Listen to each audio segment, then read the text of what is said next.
bienvenue sur Angers Télé pour cette nouvelle session d'information. Voici les titres que nous allons développer dans ce journal du lundi 28 octobre. Les sages-femmes et les futurs parents militent actuellement pour défendre l'accouchement à domicile. On en parle dans un instant avec notre invitée du jour, Héloïse Jean Marchand. Et puis comme tous les lundis, nous jetterons un coup d'œil à l'actu du week-end en allant du côté de Bonnet, mais également en faisant le tour des stades et des salles de sport. Un rassemblement avait lieu samedi après-midi, place du Ralliement à Angers, comme dans de nombreuses autres villes de France. Une mobilisation pour défendre l'accouchement à domicile et soutenir les sages-femmes qui souhaitent pratiquer cet acte. Avant d'en discuter plus longuement avec notre invité, je vous propose de regarder ce reportage signé Fabrice Gadon et Thierry Lardeux. C'est une mobilisation qui a sans doute provoqué quelques interrogations parmi les passants samedi après-midi, place du Ralliement. Mais au moins, ce rassemblement aura eu le mérite de mettre en avant la pratique de l'accouchement à domicile. Une pratique qui suscite, on le sait, de nombreuses questions et qui véhicule également quelques idées reçues. Alors samedi, des femmes qui ont choisi l'accouchement à domicile sont venues témoigner et apporter leur soutien aux sages-femmes. Alors accoucher à la maison, c'est un choix complètement personnel. Moi, c'était mon choix. Moi, personnellement, j'avais envie d'accoucher chez moi pour ma deuxième fille. Parce que tout simplement, j'avais envie d'être dans l'intimité de mon foyer, dans la douceur, de ne pas être perturbée et puis que tout se passe le plus naturellement possible. On peut accoucher chez soi comme à l'hôpital, je dirais peut-être sans douleur. Je crois que la douleur, ça dépend des personnes, ça dépend des femmes. Peut-être il y a une femme sur 5 qui choisit la péridurale, ça veut dire quand même qu'il y en a encore peut-être 60 ou 80% qui choisit d'accoucher sans. Moi j'avais déjà accouché une première fois en hôpital sans péridurale, j'avais eu l'expérience et je m'étais dit ça serait possible d'accoucher sans péridurale une seconde fois, mais ce n'était pas fermé. Je m'étais laissé toujours cette porte ouverte, j'étais inscrite à la clinique pour pouvoir accoucher si besoin là-bas et je m'étais dit si la douleur n'est pas supportable, je partirai pour pouvoir utiliser ce moyen-là. Mais les femmes ne sont pas les seules concernées par ces questionnements, à l'image d'Emmanuel, un papa qui lui aussi s'était mobilisé. Notre cheminement à la base était plus vers le milieu hospitalier, mais en fait on a eu un cheminement avec notre sage-femme qui nous a dirigé plus vers la maison et pas de rupture dans le respect du corps et tout ça, et ça nous a vraiment correspondu. C'était vraiment dans notre attente, quoi. En Angleterre, en Belgique ou aux Pays-Bas, plus de 15% des femmes ont choisi l'accouchement à domicile.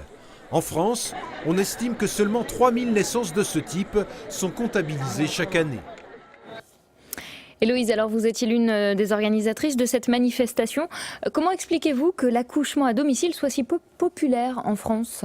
Je pense que c'est déjà quelque chose qui n'est pas connu de tout le monde. Et après, je pense qu'il y a des peurs de la part des femmes. Il y a aussi cette notion du tout contrôle médical, que l'on a un petit peu moins à la maison. Il n'y a pas un médecin avec nous, mais il y a des sages-femmes qui sont présentes avec nous. La mobilisation de ce samedi avait également pour but de soutenir les sages-femmes qui souhaitent pratiquer ces accouchements à domicile.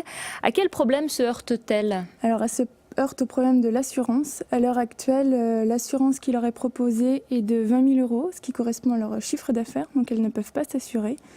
Comment ça se passait auparavant ? Alors, pourquoi ce problème arrive-t-il maintenant ? Janvier 2000, elles avaient une assurance.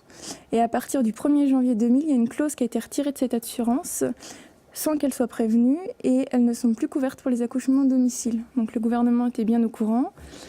Il faisait la sourde oreille et à partir du mois de septembre de cette année, l'Ordre des sages-femmes a envoyé une lettre à toutes les sages-femmes leur demandant de justifier de leur responsabilité civile et professionnelle. Ce qu'elles ne peuvent pas faire, du fait que l'assurance est hors de prix et ça correspond à une assurance qui est destinée aux obstétriciens. Voilà.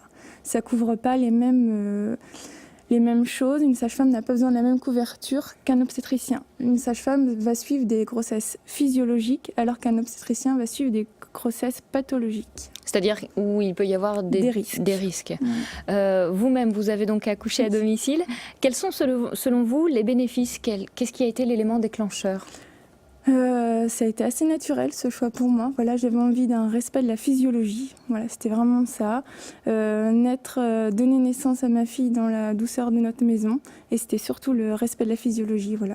Pas entrer dans un protocole qui s'applique à toutes les femmes, mais plus qui s'applique à mon corps. Est-ce que vous pensez qu'on a trop sacralisé et médicalisé l'accouchement en France ? Je pense, ouais.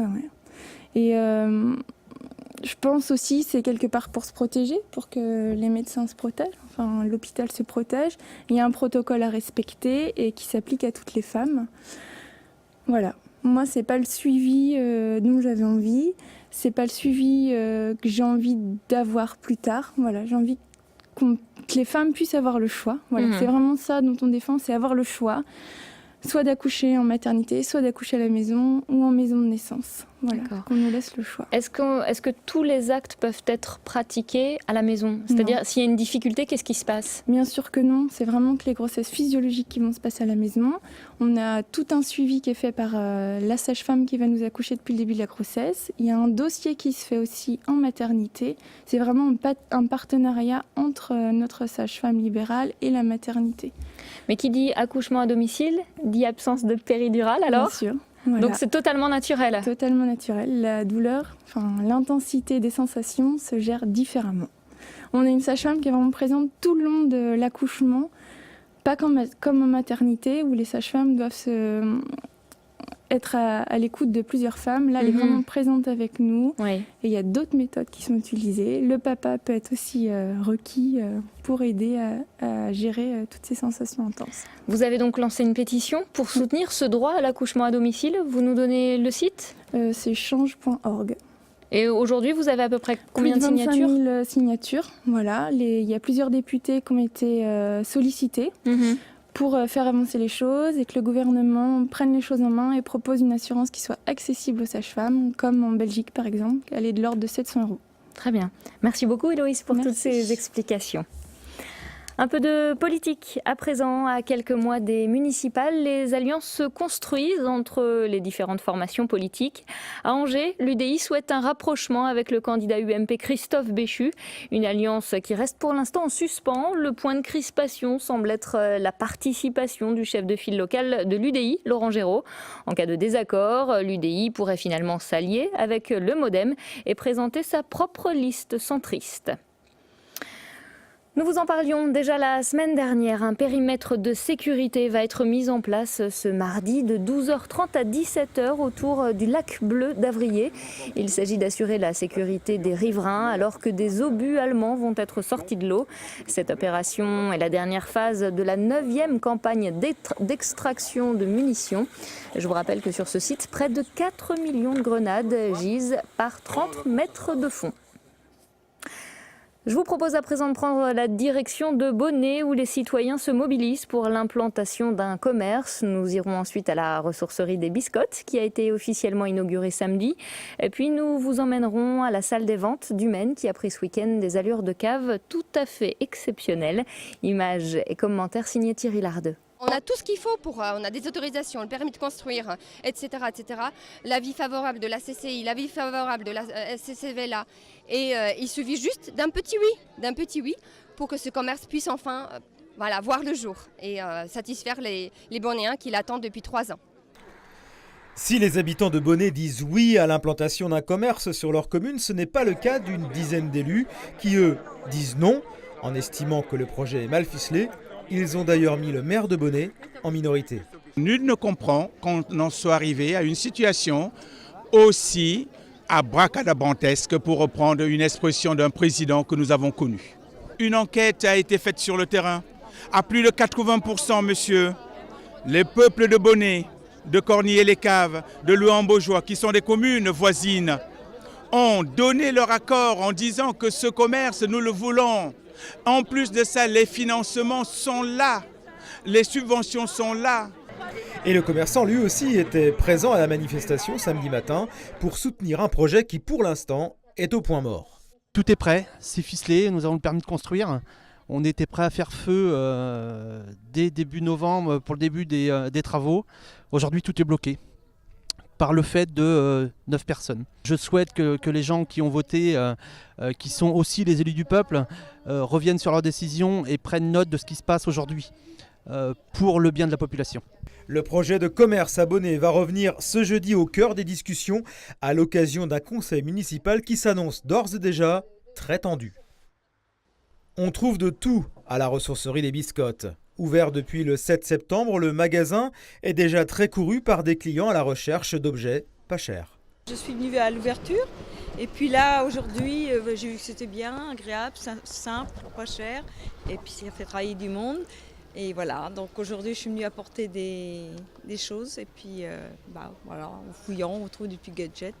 Pour ceux qui n'ont peut-être pas beaucoup d'argent aussi, c'est pas trop mal quoi. Donc un magasin en plus quoi, en gros ça fait ça quoi, et puis du travail en plus quoi.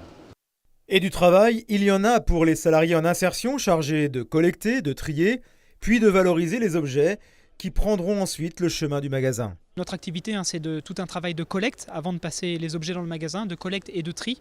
Et en déchetterie, dans le cadre d'une convention avec Angelo Métropole, on a déjà collecté 74 tonnes. Ça fait des volumes qui sont conséquents. Mais finalement, on essaye de faire passer dans le magasin les 2 tiers. Et donc cette étape de tri nécessite du temps et occupe aujourd'hui 14 salariés en insertion. Pendant les horaires d'ouverture du magasin, c'est-à-dire le samedi de 9h à 19h, c'est possible de visiter le magasin et de faire des emplettes, mais c'est aussi possible d'apporter tout type d'objets. J'ai l'habitude de dire tout ce qui se trouve dans une maison ou dans un jardin, autant les livres, les bibelots déco, l'ameublement, les appareils électriques, des outils, même des jeux, des jouets. Tout ça se trouve à la ressourcerie, mais si ça se trouve à la ressourcerie, c'est que des personnes nous l'ont apporté et c'est possible de le faire pendant les horaires d'ouverture du magasin. 60. Faites-vous plaisir, c'est cadeau ça, franchement. À 60 €, oui, je vais adjuger. 60. Il y avait de jolies affaires à faire samedi à l'hôtel des ventes de la rue du Maine à Angers où quelques très belles bouteilles de vin ont été mises aux enchères.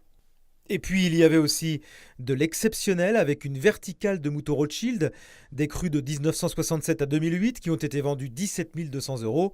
Quant à la verticale de Château d'Yquem, elle a pris la destination de l'Angleterre. Son nouveau propriétaire a déboursé 49 000 € pour s'offrir le meilleur vin blanc liquoreux du monde.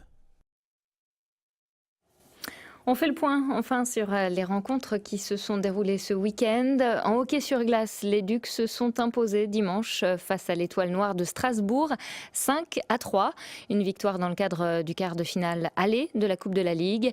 La veille, les Ducs d'Angers s'étaient inclinés face à ces mêmes adversaires pour le compte de la 7e journée de la Ligue Magnus. Rien ne semble les arrêter. Les basketteurs de l'ABC ont assuré le spectacle samedi soir à la salle Jean-Bouin face à Vichy en s'imposant 86-60. Une 6e victoire qui leur permet de s'installer confortablement en tête de la Nationale 1.